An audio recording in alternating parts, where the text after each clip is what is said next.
What is church? Malaki ang simbahan na pinupuntahan ni Angel sa QC. Matagal na siyang miyembro dito. Doon na sila ikinasal at ang kanilang dalawang anak ay doon din na-baptize. May 5 worship services dati, pero pagkatapos ng COVID-19 pandemic, naging 3 na lamang ito. Noong simula ng taon, nagkaroon sila ng bagong senior pastor. Well-respected si Reverend De Jesus at marami nang nahawakan na churches na talagang lumago. Sa kanyang bagong assignment, nag-introduce siya ng mga pagbabago sa simbahan. Minsan sa kanyang sermon, he compared their church to a battleship. Dapat maging handa raw ang mga miyembro sa spiritual warfare.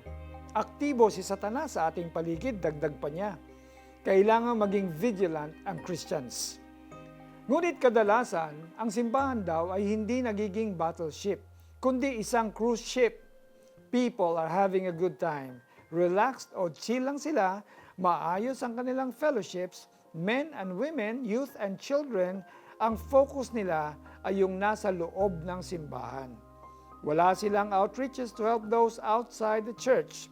He then challenged them. Ang simbahan ay hindi ginawa para sa mga miyembro lamang, ginawa ito para rin sa mga taong tagalabas. Yung mga hindi nakakakilala sa ating Panginoon.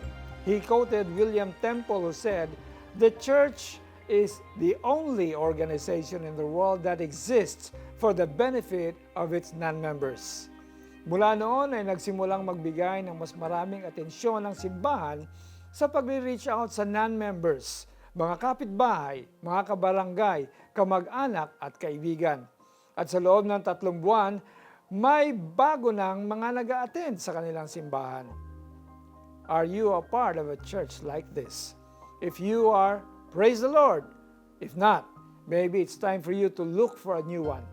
Ikaw na tagalabas ay welcome na pumasok sa loob. Manalangin po tayo. Panginoon, tulungan po ninyo ako na maging active sa outreaches ng aming simbahan.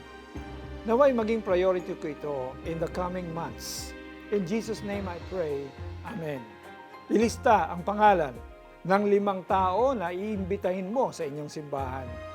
Ipag-pray mo sila araw-araw. Kausapin sila face-to-face at yayain na sumama sa worship service. Ipakilala rin sila sa ibang members. Kahit saan, ipahayag na si Yahweh ay dakila. Sa madla ay ipahayag ang dakila niyang gawa. Awit 96 verse 3. Ako po si Bishop Alex Tinsay na nagsasabing, we live to proclaim the goodness of God all the time. A glorious day ahead of you.